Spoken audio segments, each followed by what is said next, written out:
Hello, and welcome again to another Something Chat Show with Tom Jr. Jackson presents after the movie review, Spooky October edition, number 12, The Thing, John Carpenter's The Thing. Be sure to like, comment, subscribe, check out the links down below for Positive Fandom and Post Geek Singularity YouTube channels. They are great channels to check out. Lots of great content on them.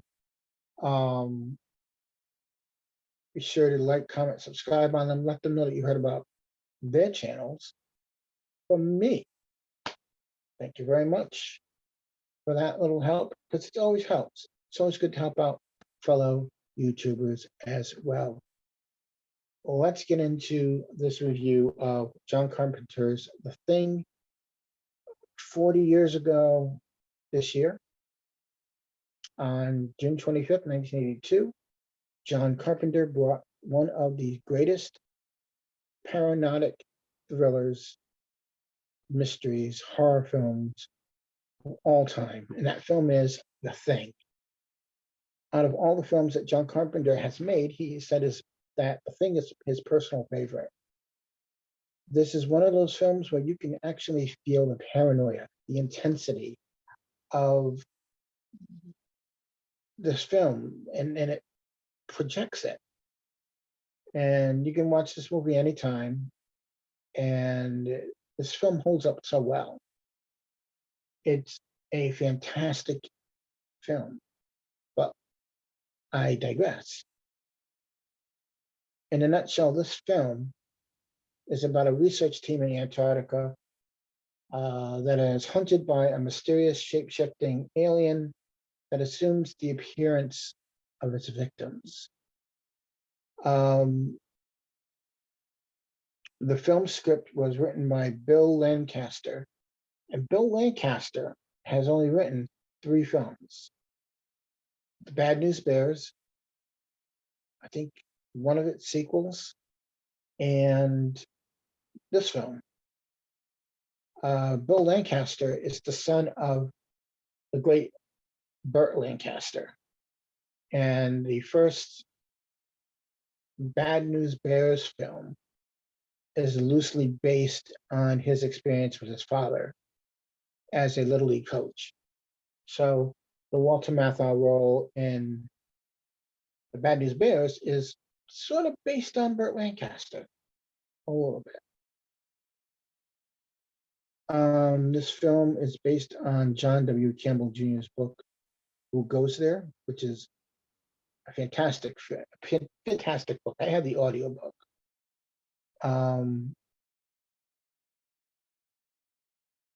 It's a great book. Also, this film has a spectacular cast, such as Kurt Russell, Wilford Brimley. Wilford Brimley was an old man who used to say, "Hi, I got diabetes." Keith David, who ended up being in another John Carpenter film, They Live. T.K. Carter, Richard Dysart, Richard Mazur, Donald Moffat, and Adrienne Barbeau. And I know you're going, well, I didn't see Adrienne Barbeau in that film. Well, folks, just between you and me, she's the voice of the computer in this film. Yep. She is the voice of the computer in this film, and she did it as a favor to John Carpenter because she's such a good friend of his. Special effects, makeup, and effects creator and designer Rob Botton was only 22 when he started this project on this film. You know, he came up with a lot of the great effects in this film. And there are some spectacular horror effects and gruesome gags and stuff in it. But it's a fantastic film. On the 21st of June of every year, It had become a tradition in the British Antarctic research stations to watch the thing as part of their midwinter fest and celebrations. So I find that fascinating that this is what they would do. I mean, you're out in the middle of the Antarctic. There's like no one around you for miles. It's freezing out. And what's the one movie you decide to watch? A thing. That doesn't have to, go crazy with your mind on that one. When this film came out, it was a box office bomb. It did bad. And the only reason it did bad is because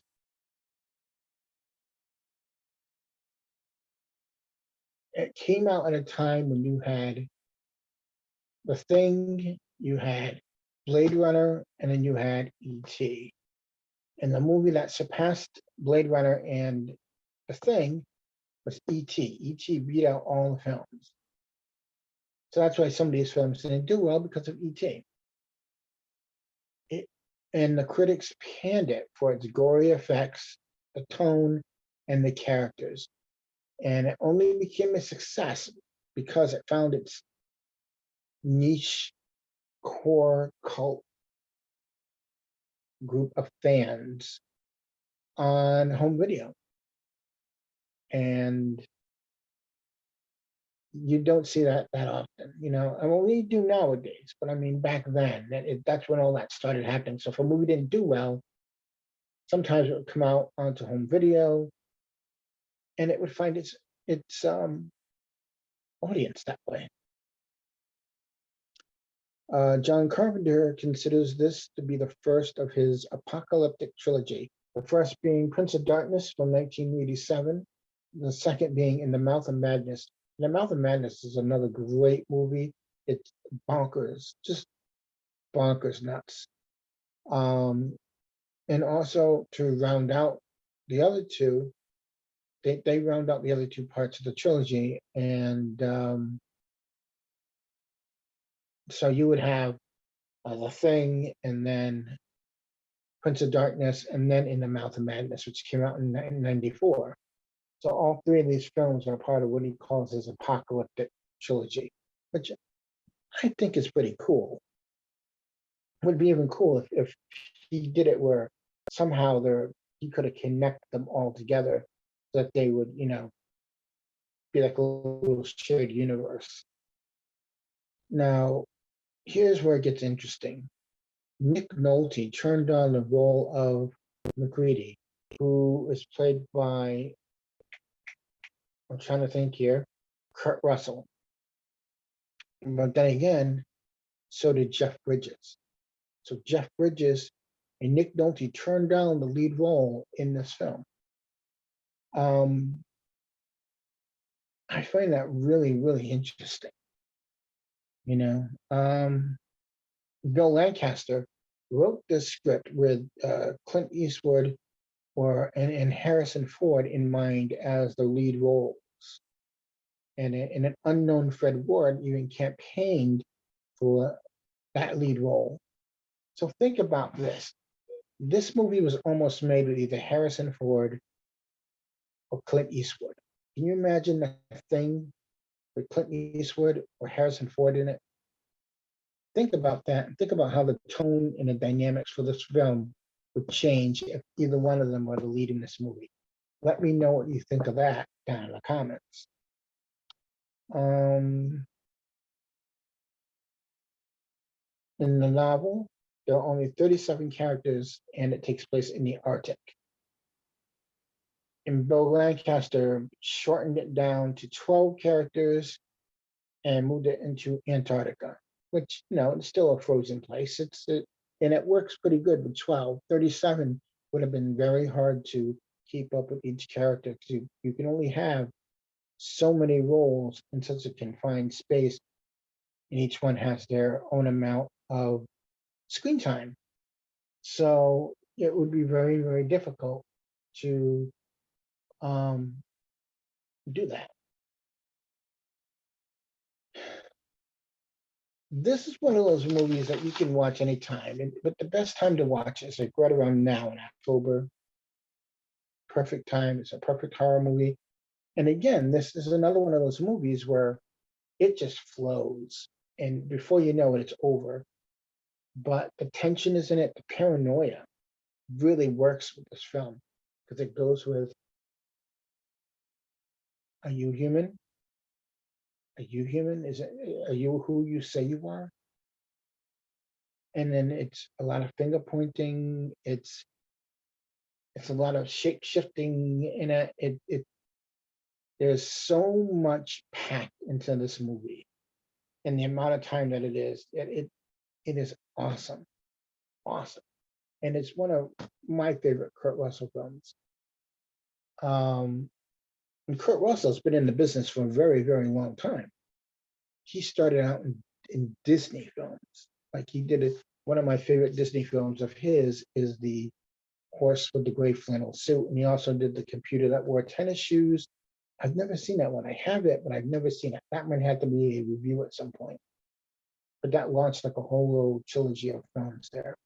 But still, he knew Walt Disney. As a matter of fact, the rumor is that the last words that Walt Disney ever said was Kurt Russell. No one knows why. Maybe he was thinking of him for a movie or something like that. We don't know. We will never know until we reach the other side and find Walt Disney and go, hey, what did you mean by this? You know? So, yeah. I want to thank you all for subscribing to my channel, to watching my videos, to commenting on them, to saying, hey, could you watch this? Can you do this? Can you do that? Thank you for that. Also, thank you for checking out the other channels if you have done it. And please keep on doing that because it does. It really means a lot to me and those who those channels as well. This has been after the movie review for The Thing, John Carpenter's The Thing. It's episode 12. This has been part of my spooky October edition of horror films or spooky films, for this month. And I hope you're enjoying it because there are more to come down the line. So until next time, folks, please remember, like, comment, subscribe, as always. And no matter where you are, no matter who you are, no matter where you go, we are all goof people. Thank you and have a pleasant tomorrow. And we will see you next time on After the Movie Reviews, Spooky October Edition. Bye-bye for now, folks. Take care.